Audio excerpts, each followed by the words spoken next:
Richard Walker had been counting down the days to the trip of a lifetime. For months, the retired construction foreman from Cedar Rapids, Iowa, had been carefully planning a European adventure with his daughter, Melissa, and her husband, Ryan. He'd booked their flights, mapped out walking tours through Paris, even printed restaurant menus so they could decide on dinners in advance. The suitcase by his front door wasn't just packed with clothes.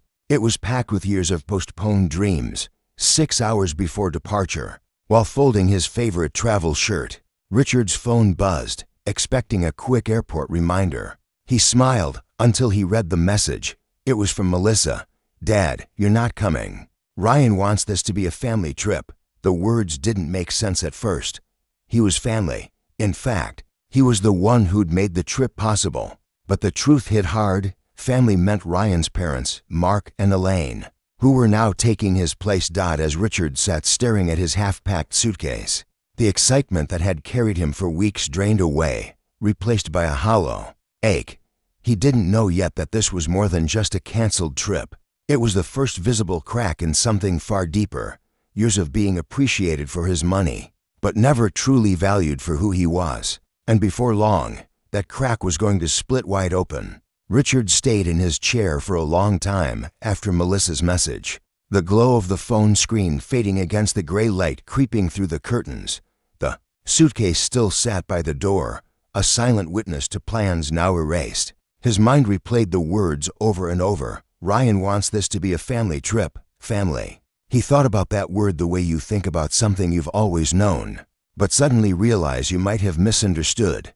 He was family, or at least he thought he was. But apparently, in Melissa and Ryan's version of the story, family had borders, and he was on the outside. That evening, he tried distracting himself with a little TV, flipping through the channels without really watching. But when his phone pinged again, habit pulled him to check. Facebook had a new notification. It was a post from Elaine, Ryan's mother. There they were, Ryan, Melissa, Mark, and Elaine, all beaming in front of the Eiffel Tower. The caption, "Read, first day of the best family vacation ever." Richard's breath caught. Maybe, he told himself, it was an old picture. Maybe they just decided to post it now. But when he clicked through to the next photo, the timestamp confirmed his worst thought. It was taken that very afternoon. There was Melissa, holding a glass of wine at a little Paris cafe. Right behind her was the very awning he remembered picking out when researching the perfect lunch spot. The walking tour route, the restaurant reservations, every detail was his dot. And then came the gut punch. He noticed the little credit card icon beneath the post, the one Facebook sometimes uses when people tag purchases or locations. It jogged a thought. Years ago, when Melissa and Ryan were struggling to build credit, he'd added her as an authorized user on one of his accounts. It was supposed to be for emergencies only, a lifeline if she needed it. Richard opened his banking app. His heart sank as he scrolled. The charges were all there in black and white. A $340 lunch at a fine dining restaurant in Paris. Boutique shopping in the Marais. Tickets to a museum. All in the last 48 hours. Every swipe was a reminder that while they hadn't wanted him at the table, they were more than happy to have his wallet there. It wasn't just about the money. It was about what it meant.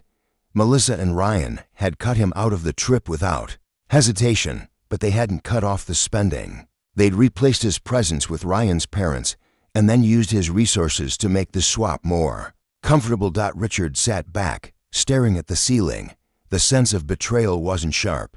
Like a stab, it was heavy, like a weight settling over him, pressing down on his chest. For years, he'd helped them without keeping score. The down payment on their house, the car payments when Ryan got laid off, even picking up the tab for their anniversary dinners. He'd always told himself it was because family takes care of family. But looking at the glowing phone screen, Richard realized something hard and ugly. Maybe family does take care of family, but not all families play by the same rules. He set the phone down and walked to the kitchen sink, gripping the counter until his knuckles turned white. He thought about the little voice in his head that had been whispering for years, the one he'd ignored. They don't value you, Richard. They value what you give them. Tonight, that voice wasn't whispering. It was loud and clear. He didn't know it yet, But this was the turning point. The moment he stopped seeing himself as the helpful father and started seeing himself as the man they thought they could manage, and maybe even discard. The trip to Europe was gone. But something else was beginning to take shape inside him. Something that would change the rules of this family game forever. By the next morning, Richard's sleepless night had left him groggy, but restless. Every time he closed his eyes, he saw those photos again. Melissa smiling at that Paris cafe. Ryan lifting a wine glass beside her, Mark and Elaine in the background, all enjoying the trip he had planned. And underneath it all was that sickening knowledge they were using his money to pay for it. He told himself to let it go, that there was no point in making a scene while they were overseas. But the longer he sat in his quiet kitchen, sipping coffee that tasted like cardboard, the more that resolve crumbled. He needed to hear it from Melissa's own lips. At 10 a.m. Iowa time. It was late afternoon in Paris. Richard took a deep breath and called her. The international ringtone buzzed in his ear. 3 rings for rings. And then she answered with forced cheer. "Hi, Dad." He could hear the background noise. Ryan's voice, traffic, people chatting in French. "Melissa." He said evenly, "I need to understand something. I saw the photos. You're in Paris with Ryan's parents." There was a pause. He could almost picture her looking at Ryan before answering. "Dad, we can explain. You told me it was family only." "What am I, Melissa?" Her tone cooled. "Ryan thinks you can be overwhelming. He didn't want the vacation ruined." The words hit like a gut punch. "Ruined? Melissa, I planned this trip. I bought the tickets. I booked the hotels. And Ryan's parents paid their own way. They don't expect us to take care of them constantly." That last word, constantly, hung in the air like a slap. Constantly. "Melissa, all I've ever done is we never asked for a guilt trip." She interrupted sharply. In the background, Ryan laughed about something unrelated. His carefree tone a stark contrast to the heaviness in Richard's chest. Then Melissa's voice turned colder still. "Honestly, Dad, Ryan's right. You're too needy." Richard sat in stunned silence, the phone suddenly heavy in his hand. Too needy, after decades of providing, of rearranging his life for hers. That was the label she chose. "I understand," he said finally, his voice stripped of warmth. "Good. We'll talk when we get back." He hung up without saying goodbye. The quiet in his house after that was deafening. He walked into his office and looked at the wall of framed photos. Melissa as a little girl, on her first bike, Melissa's college graduation, Melissa's wedding day, moments he had bankrolled not because he had to, but because he wanted to see her happy. But standing there, something inside him shifted. Those frames didn't look like memories anymore. They looked like receipts. Receipts for years of generosity mistaken for obligation. Receipts for love that had been measured, weighed, and apparently found lacking. He sat at his desk and opened his bank records. There it was, the $90,000 he'd pulled from his retirement to buy their house on Oakwood Drive. The monthly car payments he'd covered when Ryan was unemployed. The thousands in credit card bills he'd quietly paid off for them. And now, line after line of Parisian luxury charged to his account. The truth was plain. They hadn't cut him out because they needed space. They'd cut him out because they no longer needed him present, just his resources. Richard leaned back in his chair and exhaled slowly. The sting of Melissa's words was still there, but under it was something new, the quiet beginnings of resolve. For the first time in years, he wasn't thinking about how to help them. He was thinking about how to protect himself.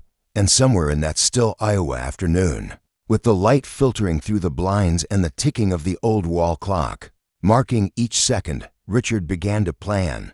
The hours after that phone call were some of the longest Richard could remember. He wandered through the house like a man who had lost his bearings. Every corner seemed to hold a memory of a time when family meant something warmer, safer. But the edges of those memories now felt sharp, almost dangerous to touch. By late afternoon, the ache in his chest had cooled into something steadier, a kind of cold clarity. The words Melissa had thrown at him, too needy and overbearing, were still there, but they no longer pierced. They just sat in his mind like a verdict, final and unappealable. He knew now that the trip was never really about family. It was about access to his time, his energy, and most of all, his resources.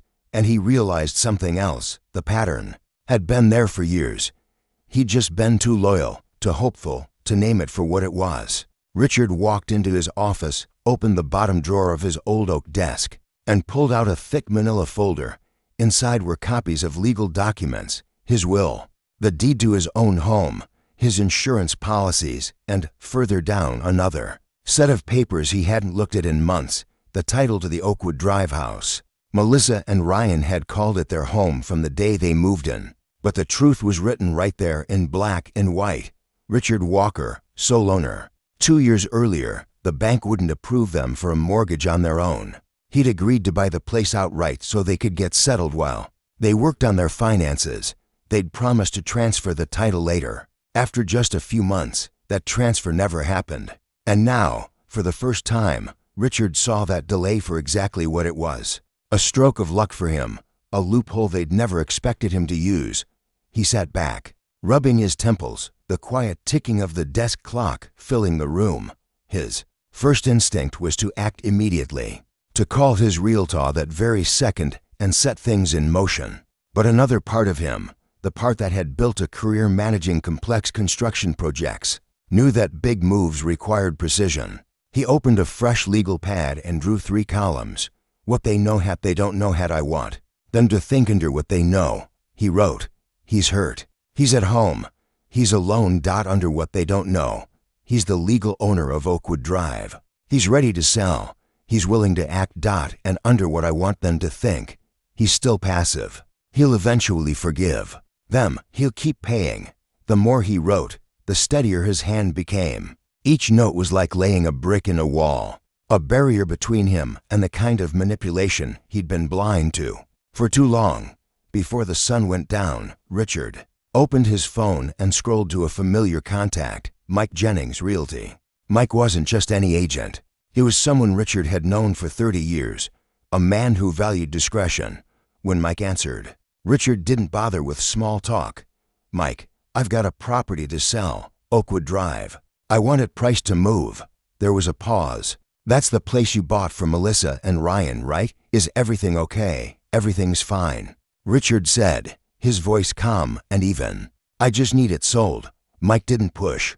Market's strong right now. I can have it listed in 24 hours. You still have keys? I do. Then we can start tomorrow morning. When Richard hung up, he felt something he hadn't felt in weeks. Control, not revenge, not anger. Just the quiet satisfaction of knowing he was finally steering his own ship again. As the last light of day faded through the blinds, Richard closed the manila folder and set it squarely in the center of his desk. The decision was made. The next chapter of this so-called family story was going to be written by him, and for once, he was writing it with himself as the priority. The following morning, Richard woke up earlier than usual, his mind already working before his feet touched the floor. He'd made his decision the night before, but now it was time to put the plan into motion. The old anxiety that used to accompany any big step was gone, replaced by a calm, steady resolve. At 8 a.m. sharp, he called. Mike Jennings again. Let's get this rolling, Richard said. Can you meet me at Oakwood Drive this afternoon? Mike agreed without hesitation. I'll bring the paperwork. We'll go over market comps and get it listed. When Richard arrived at the Oakwood property later that day, he didn't see it the way Melissa and Ryan saw it, as their home. He saw it as an asset, a clean, well-maintained 4-bedroom in a good Cedar Rapids neighborhood, with the kind of curb appeal buyers notice. In his mind, the warm memories they claimed here were replaced by cold, practical numbers. Mike pulled up in his silver pickup, paperwork in hand. You know, Richard, he said as they shook hands, homes like this are moving fast. You could have a solid offer in a matter of days, maybe even hours, if we price it right. That's what I'm counting on, Richard replied. They walked through the house together, Mike making notes and snapping photos. Richard kept his comments strictly business. Living room's in good shape. Kitchen appliances are only 3 years old. New roof in 2021. Hardwood floors under the carpet upstairs. He was deliberately clinical, never letting sentiment creep into his tone. Mike suggested a price just under $300,000 to draw and multiple offers. Richard agreed instantly. Let's do it, no delays. By the time he drove home, the listing paperwork was signed and Mike's photographer had a staging appointment set for the next morning. Richard knew Melissa and Ryan had no idea what was happening, and that was exactly how he wanted it. That evening, Richard sat at his kitchen table with a fresh cup of coffee and a yellow legal pad. He began mapping out the rest of the plan. If the house sold quickly, and he had no doubt it would, he'd need to have their belongings out before the new owners moved in. He wasn't about to let this turn into some drawn-out family drama with angry phone calls and slammed doors. He picked up his phone and searched for local movers. Most of the big companies had long wait times, but halfway down the search results, he spotted something promising. Dave's Honest Moving, family-owned, serving Cedar Rapids since 2005. The reviews spoke of reliability, discretion, and speed. Exactly what Richard needed. When Dave answered, his voice was deep and straightforward. Dave's Moving. Dave, this is Richard Walker. I've got a full house of furniture and personal items that need to be moved into storage as soon as possible. Can you do it tomorrow? Dave thought for a moment. Tomorrow's tight, but we can make it happen. You got a storage unit lined up? Not yet. I can recommend Cedar Storage on Maple Street. Good folks, secure facility. Want me to connect you? Within 15 minutes, Richard had a 10 by 20 unit reserved and paid for, and Dave's crew was booked to start at 8 a.m. the next day. When he hung up, Richard felt a quiet surge of satisfaction. Everything was moving into place. That night, he laid out his old work jeans and a pair of scuffed boots, the same ones he used to wear when he was still swinging a hammer. He wanted to be there in person, to help load each box, to make sure nothing was left behind. This wasn't just about moving furniture. It was about reclaiming control over years of imbalance. As he turned off the lights and headed to bed, Richard caught his reflection in the hallway mirror. The man looking back at him didn't look beaten down anymore. He looked prepared, focused, ready. And when morning came, so would the first tangible step in ending years of quiet exploitation, and Melissa and Ryan wouldn't even see it coming. The next morning, Richard pulled up to the Oakwood Drive house at 7:45 a.m., 15 minutes ahead of schedule. Old habits die hard. The spring air was crisp, and a thin layer of dew still clung to the lawn he'd paid to have landscaped 2 summers ago. It was strange, standing there, keys in hand, knowing that in just a few hours the place would be stripped of every trace of Melissa and Ryan. Dave's moving truck rolled in right on time. Dave himself stepped out first, a sturdy man in his 50s with a no-nonsense handshake. 2 younger crew members followed, both in company T-shirts, unloading dollies and stacks of moving blankets. "Morning, Mr. Walker," Dave greeted. "We'll do a quick walk through. Tag the big pieces first." Inside, the house was quiet, almost too quiet. The living room still held the expensive sectional sofa Richard had bought them last Christmas, the one Melissa had needed to replace her perfectly good couch because it clashed with the new curtains. In Ryan's office, dual monitors, a gaming chair, and shelves of electronics stood like an altar to leisure. Upstairs, Melissa's closet overflowed with designer handbags, some still with the tags on. Richard pointed out each item as belonging to them. "Everything goes," he said simply. The crew moved fast, boxing up clothes, wrapping furniture, labeling bins. Richard insisted on helping despite Dave's polite protests about liability. "I'm not that old," Richard said with a wry grin, hefting a box labeled kitchen, fragile. In the bedroom closet, Richard came across a photo album from their wedding. Flipping through, he noticed how absent he was from most of the pictures.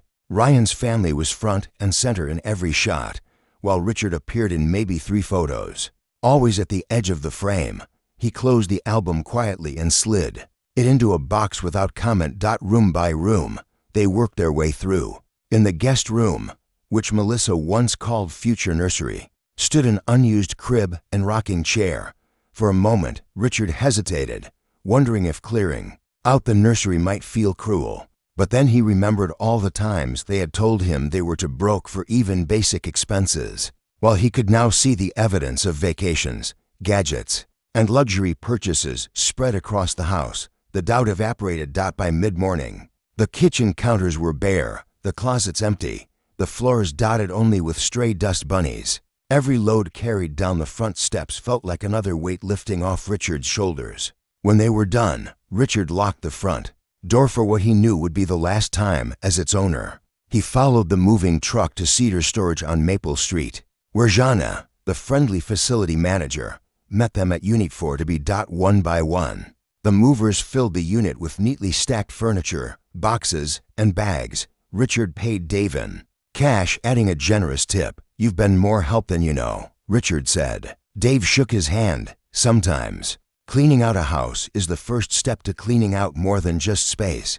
Driving home, Richard's phone buzzed with Facebook notifications. Melissa had posted a vague, angry status about people having no respect for family privacy, already drawing sympathetic comments from friends. He didn't take the bait. He simply closed the app and focused on the road. The house was empty now, but in Richard's mind, it had already been empty for years, at least of the kind of loyalty and gratitude he'd once believed lived there. This move wasn't just about furniture in a storage unit. It was about reclaiming a part of himself that he'd given away piece by piece, without even realizing it. And soon, when Melissa and Ryan returned from Europe, they were going to find out just how much had changed while they were gone. 3 days later, Richard's phone rang as he was watering the flowers in his front yard. It was Mike Jennings. "Richard, I think you'll like this," Mike said. "We've got a cash buyer for Oakwood Drive. Young couple, relocating for work, love the neighborhood. They want to close immediately." "How immediate?" Richard asked. "This weekend." Richard didn't hesitate. "Make it happen. By Friday afternoon." The sale was finalized. The keys had been handed over to Michael and Sarah Thompson, a couple in their early 30s expecting their first child. They were eager, polite, and completely unaware of the family storm that was about to hit. Saturday morning, Richard decided to drive by Oakwood Drive one last time. He parked across the street, watching movers unload a U-Haul while Sarah planted flowers in the front yard and Michael set up a swing set in the backyard. It was the kind of wholesome scene Richard had once imagined for Melissa and Ryan, before entitlement and manipulation had taken root. That's when the taxi pulled up. Out stepped Melissa, looking travel-weary but instantly alert, her eyes narrowing as she took in the moving truck. Ryan followed, dragging their luggage onto the sidewalk. His confusion shifted to alarm as he spotted strangers on what he still thought was his driveway. "Excuse me," Ryan called out, striding toward Sarah. "What are you doing in our house?" Sarah looked startled but stood her ground. "Your house, we just bought it. Closed yesterday." "That's impossible," Melissa snapped. "This is our home." By then, Richard had stepped out of his car and was walking calmly toward them, an envelope in his hand. Melissa's gaze locked on him, her expression cycling from confusion to dawning horror, to pure fury in the space of 3 seconds. "Dad, what is going on here? Why are strangers in our house?" Richard ignored her tone and addressed Michael and Sarah first. "I'm sorry for the scene. Please, keep moving in. Everything's fine." Ryan turned on him. "You sold our house?" "No," Richard corrected, his voice steady. "I sold my house. Check the original deed. It was never in your names." Melissa's voice rose to a shriek. "You can't just do that." "I can sell my property," Richard replied evenly. "And that's exactly what I did." Ryan's face flushed red. "We'll sue you." "With what money?" Richard asked. "I believe your credit cards were declined in Paris." Melissa's voice shifted to desperation. "Where are we supposed to live? Where's our stuff?" Richard held out the envelope. Ryan snatched it and ripped it open. "Secure storage. Unit 4 to be, Maple Street." He read aloud. Melissa's voice cracked. "You put our life in storage." "I preserved everything carefully," Richard said. "First month's rent is paid." "This is insane." Ryan barked. "You can't do this to family." Richard met his eyes. "Family doesn't exclude fathers from family vacations." Ryan took a step closer, trying to intimidate. "We'll contest this. The sale is legal," Richard said, his tone as unshakable as concrete. You can waste money on lawyers if you like, but you've already lost. Melissa's voice softened into the manipulative tone she'd used since she was a teenager. How could you do this to your own daughter? Richard looked at her for a long moment. How could you do what you did to your own father? Sarah, now standing in the doorway of her new home, called out nervously, "Is everything all right?" "Everything's fine," Richard told her, turning back toward his car. "Enjoy your new home." Behind him, Melissa and Ryan stood on the sidewalk, European luggage in hand, looking like tourists who'd wandered into the wrong life. Richard didn't turn around when Ryan shouted, "This isn't over," sliding into the driver's seat. Richard started the engine. Classical music filled the car as he pulled away. "Yes," he murmured to himself, "it is." Richard didn't hear from Melissa or Ryan for 2 weeks after the confrontation at Oakwood Drive. He figured they were busy scrambling to find a place to stay, and quietly hoped they might finally understand the cost of burning bridges. Instead, the knock on his door came one Wednesday afternoon. When he opened it, a man in a suit stood on his porch holding a large envelope. "Mr. Walker." "Yes." "You've been served." The man handed over the envelope and left without another word. Inside were legal documents stamped with the words plaintiffs Melissa Carter and Ryan Carter v. defendant Richard Walker.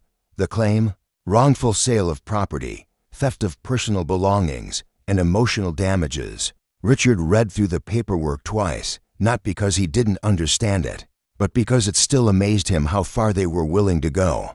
After everything, they still thought they could bully him into reversing the sale. He called his attorney, Jim Carson, a friend from his contracting days. Jim had a laugh like gravel and a knack for cutting through nonsense. After hearing the whole story, Jim chuckled. "They don't have a case.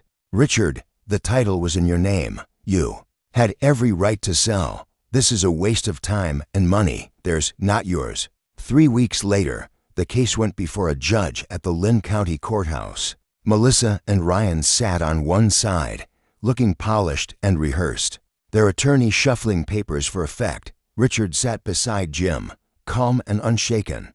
Melissa's lawyer tried to spin a story about a gifted home and an implied promise of permanent ownership. Jim let him talk, then stood and produced the original deed with Richard's name clearly listed as sole owner. He also handed over the signed bill of sale for the property to Michael and Sarah Thompson, along with proof that Melissa and Ryan's possessions had been stored securely and rent prepaid. The judge barely asked any questions. "Mr. and Mrs. Carter," she said, "you had no legal ownership of the Oakwood Drive property. Mr. Walker's actions were within his rights. This court dismisses your claim in its entirety. Furthermore, you are responsible for your own legal fees." Melissa's jaw tightened. Ryan's face flushed deep red. Jim gave Richard a satisfied nod as they left the courtroom. "Told you. Open and shut. Outside." The air felt lighter. Richard realized this wasn't just a legal victory. It was the final nail in the coffin of years of manipulation. There would be no more threats about nursing homes. No more entitlement dressed up as family obligations. Word spread fast. In Cedar Rapids, at the coffee shop the next morning, Richard overheard two women from church whispering over their lattes. "I always thought that son-in-law seemed entitled," one said. Another chimed in. "Richard Walker worked hard his whole life. He deserved better." Not everyone was supportive. Of course, a few murmured, families should stick together. But Richard had learned something in recent months. People's opinions didn't pay his bills, and they certainly didn't protect his peace. Later that week, he ran into Mike Jennings at the hardware store. "How are you doing with everything?" Mike asked. "Better than I expected," Richard said, and meant it. The constant anxiety that had been gnawing at him for years was gone, replaced by a calm certainty. That afternoon, sitting at his kitchen table, Richard opened a fresh manila folder. In neat block letters, he labeled it Legal Victory. He slipped the court documents inside, closed it, and set it on the shelf. The matter was over, officially, permanently, and on his terms. For the first time in decades, Richard's life was his alone. No one else's debts, no one else's demands. Just open road ahead. The courthouse victory should have felt like the finish line, but for Richard, it was more like the clearing of a long, overgrown road. With the lawsuit behind him, the days grew quieter, not the heavy, suffocating quiet he'd felt after Melissa's text, but the kind that comes when you've finally put something down you'd been carrying for too long. One Saturday morning, Richard was driving past the strip of shops near the old post office when a sign caught his eye: Cedar Valley Pet Rescue, Adoption Day. He almost kept going, but something made him slow down and pull into the lot. Inside, a volunteer greeted him with a smile. "Looking for a pet?" "Just browsing," Richard said, though even as he spoke, he felt a pull toward the row of kennels in the back. That's where he saw him, a 3-year-old golden retriever named Max, sitting calmly while the other dogs barked and pawed at the gates. His fur was the color of late summer wheat, and his eyes held the same kind of quiet Richard had been carrying himself. The volunteer read from Max's card: "Good with people, loves car rides, house-trained. His family moved overseas and couldn't take him." Richard knelt down. "Hey there, buddy," he said softly. Max wagged his tail once, then leaned forward until his head rested against Richard's knee, as if he'd been waiting for this exact moment. An hour later, the adoption papers were signed, and Max was riding shotgun in Richard's pickup, head out the window, ears flapping in the breeze. It had been a long time since Richard had shared his space with anyone, human or animal, but as Max settled in at home that evening, curling up on a blanket beside the couch, it didn't feel like an intrusion. It felt like company. In the weeks that followed, Max became Richard's shadow. They walked the neighborhood every morning, sometimes stopping at the park where kids would run over to pet him. At night, Max would lie at the foot of Richard's bed, a steady, quiet presence. One rainy evening, Richard found himself at the kitchen table with his laptop open, idly browsing articles about travel. He wasn't looking for anything in particular, until a headline caught his eye: "Best RVs for senior travel." He clicked, and by the time he finished reading, his mind was already spinning with possibilities. National parks, coastal highways, little towns he'd driven past for years, without stopping. He pictured Max in the passenger seat, tail wagging, ready for the next adventure. The next day, he drove to the RV dealership on the edge of town. Rows of gleaming Airstreams and travel trailers lined the lot. A salesman in a windbreaker approached with a practiced smile. "Looking for something in particular, something I can handle alone," Richard said. "Big enough for me and my dog, small enough I don't need a convoy to park it." They settled on a 24-foot Airstream with just the right balance. Compact, comfortable, with all the essentials. Richard paid cash, using part of the profit from the Oakwood Drive sale. When he drove it home, Max jumped in as if he'd been waiting his whole life for it. That night, Richard spread a map across the kitchen table. He circled Yellowstone, Glacier National Park, the Oregon coast. He marked small-town festivals and scenic byways. This wasn't about running away from Cedar Rapids. It was about running toward something. For years, Richard's life had been built around other people's needs and schedules. Now, for the first time, he was free to build it around his own. Max thumped his tail against the floor as Richard traced their first route with his finger. "What do you think, buddy?" Richard asked. "Just you, me, and the open road." Max barked once, as if sealing the deal. 2 weeks later, the Airstream was stocked and ready. Richard had learned quickly that RV life required its own kind of organization, a place for everything in its place. Max's bed was tucked neatly under the dinette, his food stored beside Richard's own supplies. The fridge was packed with simple meals, and the cabinets held just enough clothes for all seasons. On a clear April morning, Richard locked his front door, turned the deadbolt, and slid the keys into a small fireproof box he'd left with a trusted neighbor. His mail was on hold, the yard was trimmed, and there was nothing left to tie him down. They pulled out of Cedar Rapids as the sun was climbing over the horizon, the Airstream glinting in the rearview mirror. The highway stretched ahead like a promise. When they reached the edge of town, Richard slowed as they passed Oakwood Drive, across the street from the old house. He saw Michael and Sarah's children chasing each other across the yard. The swing set was up, the flower beds blooming, It wasn't the life Melissa and Ryan had imagined, but it was one filled with laughter and care, the kind of life Richard had once hoped for them. He smiled, then eased the truck forward. The highway sign read, Colorado to 500 miles. 3 days later, they reached the Rockies. Late in the afternoon, Richard pulled into a scenic overlook. He set up a camp chair while Max lay beside him, eyes half closed in the golden light. The mountains rose in layers of deep blue and sunlit gold, the air crisp and clean. Richard realized that for the first time in decades, he wasn't on anyone else's timetable.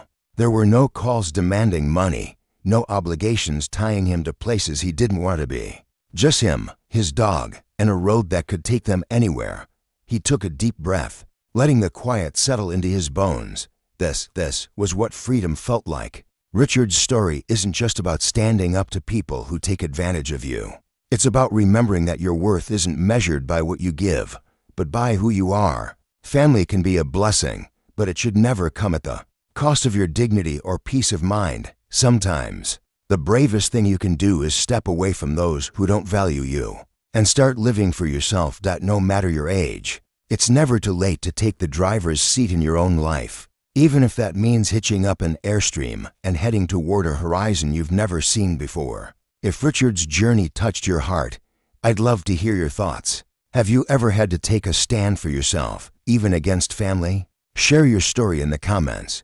Your words might inspire someone who needs to hear them today. And if you want more real-life stories like this, filled with lessons about resilience, courage, and starting over, make sure to subscribe to the channel and hit the bell icon. That way, you won't miss the next journey, because you never know when it might give you the push to start your own.